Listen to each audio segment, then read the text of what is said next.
नमस्कार दोस्तों, मैं अनिल यादव।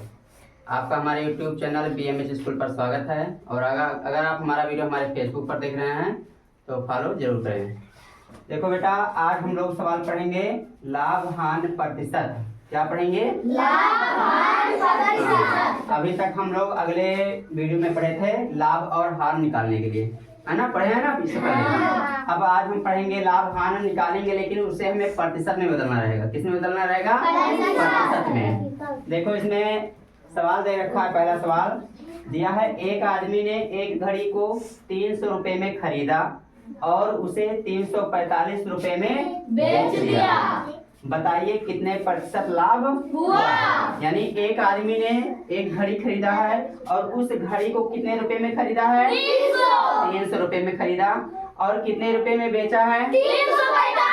345। यानी 300 में खरीद रहा है और 345 रुपए में बेच रहा है। तो लाभ होगा कि हानि होगा? लाभ होगा। क्यों लाभ होगा? क्योंकि 300 रुपए में खरीद रहा है और 345 में बेच रहा है। यानी कम में खरीदा है और ज्यादा में बेच रहा है। तो क्या होगा? लाभ होगा। तो हम यहाँ पहले लाभ निकालेंगे। क्या निकालेंगे? लाभ। हम पहले यहाँ लाभ निकालेंगे और जब लाभ निकाल लेंगे तो उसके बाद में लाभ प्रतिशत में बदलेंगे। किस में बदलेंगे? लाभ प्रतिशत। तो हम पहले यहाँ हल डाल रहे हैं। अब देखो, पहले हम यहाँ लिख रहे हैं घड़ी का क्रय मूल्य। घड़ी का क्रय मूल्य। घड़ी का क्रय मूल्य कितना है? कितने रुपए में खरीदा गया घड़ी? 300 रुपए में खरीदा गया ना? हाँ। तो घड़ी का क्रय मूल्य 300 रुपया हो गया। कितने रुपए में बेचा जा रहा है? 345 रुपए में। कितने रुपए में? 345। तो विक्रय मूल्य कितना हो जाएगा? 345 रुपए में। थोड़ा आराम से चिल्लाओ, है ना?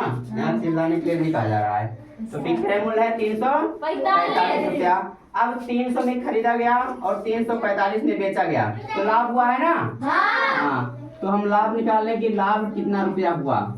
तो लाभ बराबर विक्रय मूल्य माइनस क्रय मूल्य। यानी अगर हमें लाभ निकालना है तो बेचने वाले मूल्य में से खरीदने वाले मूल्य को क्या कर देना है? माइनस कर देना है। तो विक्रय मूल्य आपका है 345 रुपए। कितने रुपए है? 345। माइनस से माइनस करेंगे और क्रय मूल्य है 300 रुपया, तो हम यहाँ 300 लिखेंगे। समझ गया ना? अब 345 में से 300 माइनस करेंगे, कितना बचेगा? 45 रुपए बचेगा। कितने बचेगा? 45। यानी आपको कितने रुपए का लाभ हुआ? 45 रुपया लाभ हुआ है। अब इसी लाभ रुपए को हमें प्रतिशत में बदलना है। किस में बदलना है? यानी लाभ तो आपका 45 रुपया हुआ, लेकिन इसी 45 रुपए को हमें प्रतिशत में बदलना है कि कितने प्रतिशत का लाभ हुआ है। समझ गया ना? हाँ। तो हम यहाँ लिखेंगे लाभ प्रतिशत। लाभ प्रतिशत का सूत्र किसी को पता है? किसी को पता है? नहीं पता है। लाभ प्रतिशत का सूत्र होता है लाभ गुणे 100 बटा क्रय मूल्य।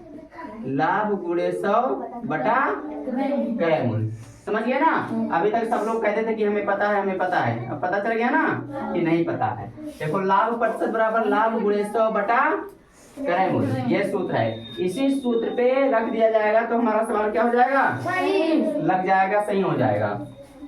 तो देखो, लाभ यहाँ लिखा है। अब लाभ कितना रुपया हुआ है? 45। तो हम 45 लिखेंगे।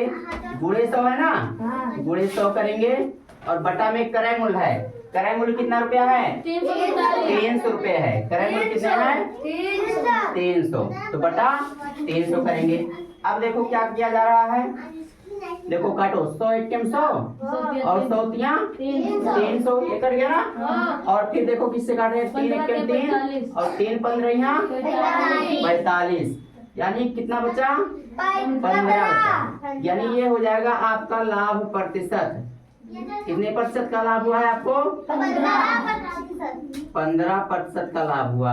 ये आपका आंसर हो जाएगा। समझ गए ना? उसी तरह देखो दूसरा सवाल दे रखा है, एक हीटर 80 रुपए में खरीदा गया और 60 रुपए में बेचा गया, बताइए कितने प्रतिशत हानि हुई। देखो एक हीटर है, उसे 80 रुपए में खरीदा गया है। कितने रुपए में खरीदा गया? 80। और कितने रुपए में बेचा गया? 60 रुपए में। तो यहाँ लाभ हो रहा है कि हानि हो रहा है? कैसे हानि हो रहा है बताओ? क्योंकि 80 रुपए में लाया है और 60 रुपए में हाँ, बेच रहे हैं। देखो 80 रुपए में लाया गया है और 60 रुपए में बेचा जा रहा है। समझिए ना? यानी ज्यादा में लाया गया और कम में बेचा जा रहा है ना? इसलिए यहाँ हानि होगा। तो हम यहाँ पहले हानि निकालेंगे। क्या निकालेंगे? हानि पता करेंगे। तो हानि बराबर होता है क्रय मूल्य माइनस विक्रय मूल्य। क्रय मूल्य माइनस विक्रय मूल्य। अब देखो क्रय मूल्य आपका 80 रुपए है, 80 लिखेंगे, माइनस विक्रय मूल्य है, विक्रय मूल्य 60 रुपया है ना, तो 60 हम लिखेंगे। अब देखो 80 में से 60 माइनस करेंगे, कितना बचेगा? 20। यानी कितने रुपए हानि हुआ? 20 रुपया हानि हुआ। अब इस 20 रुपए हानि को हमें प्रतिशत में बदलना है। किस में बदलना है? प्रतिशत में। तो हम यहाँ लिखेंगे हानि प्रतिशत। हानि प्रतिशत में बदलना है तो हम हानि प्रतिशत का यहाँ सूत्र लिखेंगे। हानि प्रतिशत बराबर होता है हानि गुणे 100 बटा क्रय मूल्य। हानि गुणे 100 बटा क्रय मूल्य। अब देखो कितने रुपए हानि हुआ है? हानि कितने रुपए हुआ? 20। तो 20 लिखेंगे, गुणे 100 है, गुणे 100 करेंगे और बटा क्रय मूल्य है। क्रय मूल्य आपका कितना है? 80 रुपया है, तो 80 हम लिखेंगे। समझ गए ना? अब देखो काटा जाए इसे, 20 एकम 20 और 20 चौक का 80 और 4 एकम 4 और 4 25 यहाँ 100। यानी कितने प्रतिशत का हानि हुआ? 25% का हानि हुआ। तो इस तरह के सवाल आप लगा सकते हैं। दे दिया जाए तो लगा लोगे? समझ गए हो ना? लग जाएगा। अगर हमारा वीडियो अच्छा लगा हो तो लाइक करें, कमेंट करें, शेयर करें। मिलते हैं अगले वीडियो में, तब तक के लिए धन्यवाद। अब हम लगा लें।